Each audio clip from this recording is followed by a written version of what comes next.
Hello viewers, welcome to this session. I am going to talk about Jonathan Swift as a satirist with reference to A Tale of Her Top. Jonathan Swift was the greatest satirist of English literature. No other satirist is as great as Jonathan Swift in English literature.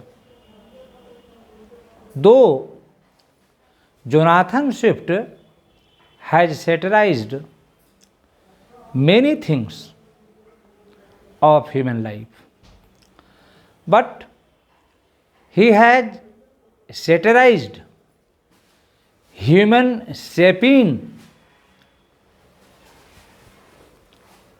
as the main subject, main theme of his satire.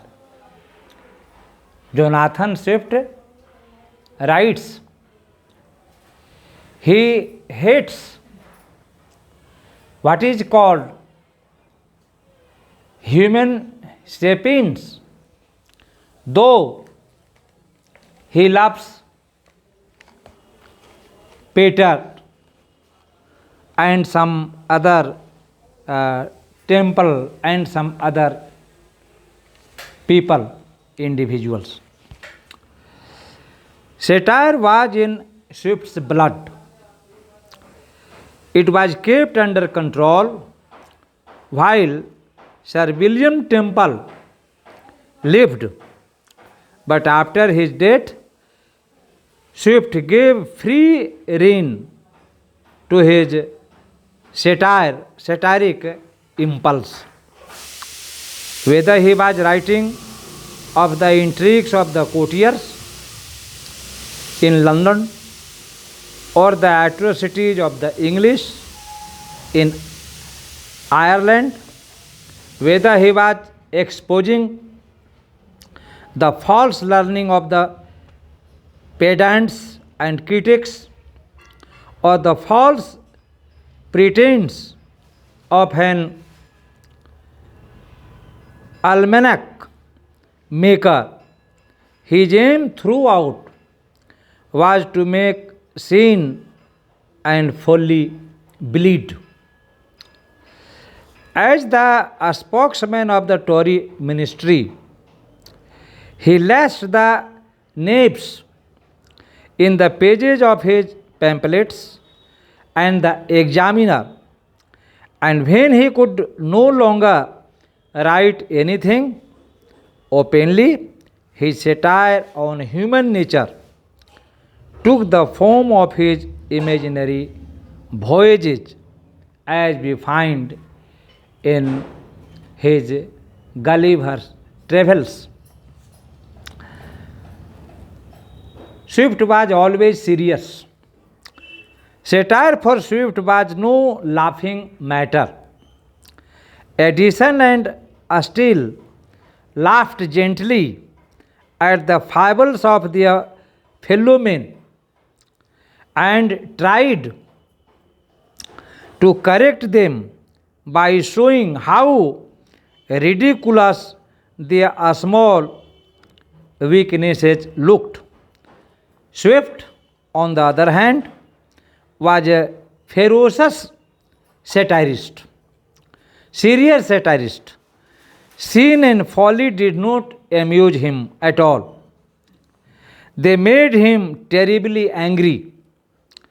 As Sutherland has pointed out, Swift's satire is a spontaneous overflow of powerful indignation.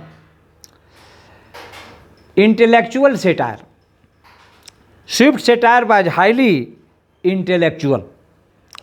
He distrusted the emotions, particularly enthusiasm of all types. With his keen vision, he saw the physical, intellectual, and moral diseases of mankind. These made him angry, and with a great moral earnestness, he set about exposing each one of them. He dissected human nature to bits. Finally, what remained of the glorious race of Homo sapiens was only a set of vermins crawling on the face of the earth. Victims. Swift's satire was directed against a few persons and several in institutions. He wrote personal satires on Watson and Partridge, the astrologer. His method here was to pour overwhelming ridicule on the persons concerned. But Swift did not indulge much in the type of personal satire. Most of his satire is directed against human beings in general and their political, social, and religious institutions. The best examples of his political satires are A Modest Proposal and his comments on the political, judicial, and military organizations of Britain in the first two parts of Gulliver's Travels.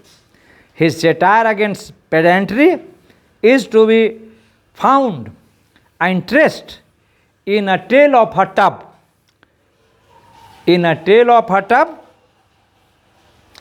he mocks at the corruptions prevalent in the church in England those days. He laughs at how the churchmen make money befooling the people at large. The coat is the symbol of religion, which is changed by three sons of a gentleman. Now, this coat symbolizes Christianity, religion, but this does not mean that Jonathan Swift was against religion. He was ardent advocate of religion.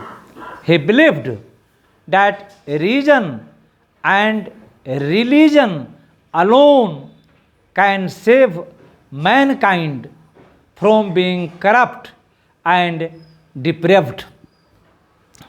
His satire against his best satire against science and philosophy is to be found in the third book of Gulliver's Travels.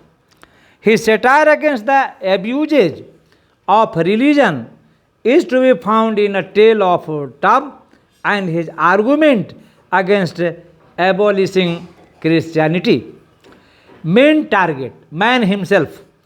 Most of Swift's satire is impersonal and is directed against human nature as a whole. In a letter to Pope, Swift writes, "I hate and detest that animal called man, although I heartily love John, Peter, and Thomas, and so forth." In Gulliver's Travels, he attacks human nature as a whole, but there are lovable persons like Redressal, Glumdalclitch, Lord Munody, and the Sorrel Nag. Peter Quenelle has the following comment to make on the aspects of Gulliver's on the aspect of Swift's satire. Previous satirists had been inclined to concentrate on a specific types of characters or on vices such as pride, avarice, and lust, to which men and women of the period seemed particularly subject. Swift's indignations is universal, and his target is man himself. Man who builds only to destroy and loves only to betray and cheat and pollute, who before Swift's birth had invented gunpowder and after his death was re-stumbled delightedly upon the secret of the atom bomb. Positive and negative aspects. Swift kept a positive ideal in front of him in writing his satires, particularly Gulliver's Travels, Modest Proposal, A Tale of a Tub, and so on. It was to mend the world. But the main trend of his satire was negative. He was more interested in destroying evil than in glorifying virtue. His ideal creatures, the Houyhnhnms in Gulliver's Travels, of course, stand for the Augustan ideals of reason, truth, and nature, but their qualities are mostly negative. They do not tell lies. They have no dirt, no filth, no war, no quarrels, no diseases, no laws, and no punishments at all. They have no knowledge of agriculture, or of metals, or of boats. They have no feelings. They do not love anyone, not even their children. We are told that they love life. We are only told that they do not fear death. Their virtues are that they do not do wrong things. This is a purely negative attitude towards life. Thus, Swift was a great satirist in English literature. Thanks.